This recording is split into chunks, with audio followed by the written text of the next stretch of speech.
Ang Disney Princess na gitubol na diri sa Europa. Hi guys! Ito na naman ang Disney Princess niyo na nasa for good mother dito sa Sweden. Good morning dyan sa inyo. Alam kong gabi pa dyan pero kay morning man dito. So kayo ang mag-adjust. So gumagawa na nga ako ng breakfast namin dito, no? And poslan man na gitubol na tayo. So panindigan na lang natin. And pasosyal masyado ang mga tinapay nila dito dahil. Kaya kung sa atin mayonnaise and peanut, okay, diretso kain na. Pero dito ang dami pang burluloy or mga accessories. So kakain nga lang kami dito, no? And pasikat ko lang din pala sa inyo, no? Na hindi pala kami naghuhugas ng pinggan dito dahil. Kasi meron silang machine. Grabe talaga. Ipanglagay mo lang yan dyan, no? At maghuhugas na lang yan siya ng sarili niya. And lagyan mo lang itong sabon nila na finish. Tinapos talaga nila dahil. Diba? Pag uwi ko talaga dito ng Pinas, tamad na ako. So magpe-prepare na nga ako dito and mag-half bath na rin. And laban lang din tayo dito sa pintuan na wala talagang privacy. So eto na nga yung outfit natin. And by the way, syempre, gamit natin dito, no, ay yung number 6 trending lip liner on TikTok. And number 1 best-selling soft matte lipstick sa Shopee. And syempre, guys, yung super pigmented blush on ng Key Cosmetics. Lahat yan ha, FDA approved. So, magkikita nga kami ngayon ng kanyang papa at kapatid kasi magka-climbing daw kami. At dito, i-share ko lang din na nahuli niya pala ako na kumukuha ng chocolate. Nagdahan-dahan naman sana ako habang nagtututbrush siya pero nahuli pa rin ako. Nilalagay niya yung chocolate sa taas para hindi ko maabot. Kaya itong afam ko dahil grabe ka disiplinado pagdating sa pagkain. Kaya kinokontrol niya talaga yung pagkain namin ng mga sweet. So, ayan, paalis na nga kami dito, no? At ihahapit lang namin itong basura namin. And tignan nyo naman ang lagayan ng basura nila dahil lagayan talaga na hindi basta-basta makalkal ng mga aso o iring. It's very social ang mga everything. So ayan, sinundo na nga kami dito and papunta na kami doon sa climbing na sinasabi nila. At eto din pala yung kapatid ni Paul, na single pa yan and willing maghanap ng Pilipina.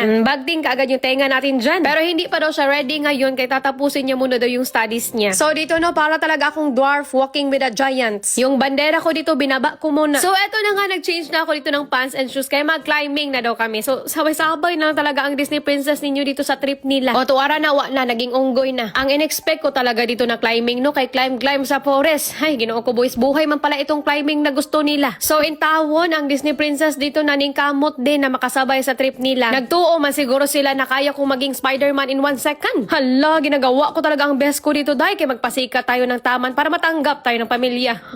Naging baki na ako dito. Wala na talagang kapuis-puis ang Disney Princess niyo dito, guys. In tawon, ano man itong pamilya na napasukan ko. Hindi pa nga ako nakapag 1 week dito pero parang feeling ko yung pagod ng katawan ko ay pang 1 year na siya. Pero believe din talaga ako sa Papa dahil 63 years old na to pero grabe ang mga buto. Pang 20s kasi sa totoo lang madali lang siya tignan, no, pero ang hirap gawin. So napabilib talaga ako sa Papa niya ang lakas. So ayun na nga ang pula na ng aking kamay pagbalik ko dyan sa Pinas, no. Hindi na ako Disney Princess. Sa Beauty and the Beast ako na yung Beast. Kaya na po, no, na tayo ng muscles. Pero siguro ito yung sikreto nila dahil para hindi sila magkatubol-tubol. Now I know. Ito naman kapatid niya, kay videohan ko daw siya.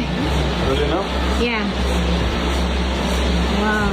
Yes, parang hindi lang nagkurog-kurog. So, dito naman na prank talaga ako sa CR nila kay papasok sana ako dito sa her. So, dahil kay panlalaki man pala yan, dito pala ako sa dam. Just ko, muntik na ako makakita ng mga hindi ingon natin. Natatawa na lang talaga ako sa mga experiences ko dito dahil. And ayan na nga, pauwi na kami at magdi-dinner kami sa bahay ng aking afamis. Pero bago yan, kaya nag-grocery na muna sila saglit ng mga lulutuin nila. So, andito na nga kami at nagpalit na rin ako ng damit dahil kaya syempre, iwasan natin yung may mga lisbo dyan. And sobrang nakyutan talaga ako sa bahay nila, Paul. Alam mo yung vibe na bahay talaga ng may pamilya. And dito naman flex kaagad dyan ng mga painting na ginawa niya daw. Sus, para ma-inlove daw ako ng sobra.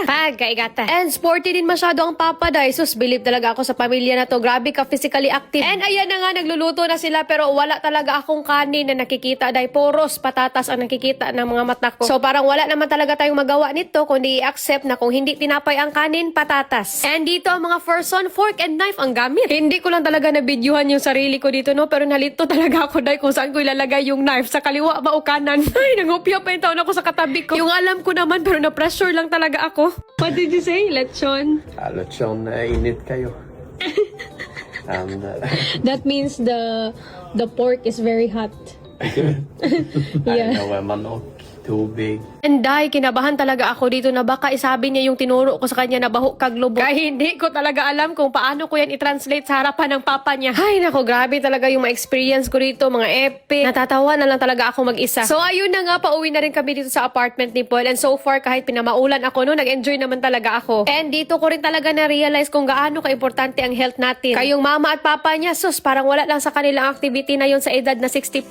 And here no, na-realize ko rin na experiencing things outside of your comfort zone is really a must in life, day. Kasi kapag lagi ka lang nasa safe at familiar na situation, hindi mo malalaman kung ano pa yung kaya mong gawin. And also, there is so much more in this world na kailangan mo pang makita, matutunan, at ma-experience. Kaya, ang motto ko rin talaga dito in this life, I'd rather fail than never try. Kaya andito ako ngayon kasi I allow myself to experience failure. So yeah, hanggang dito na lang muna and thank you so much for watching. See you in my next mini vlog. Tak sa maket!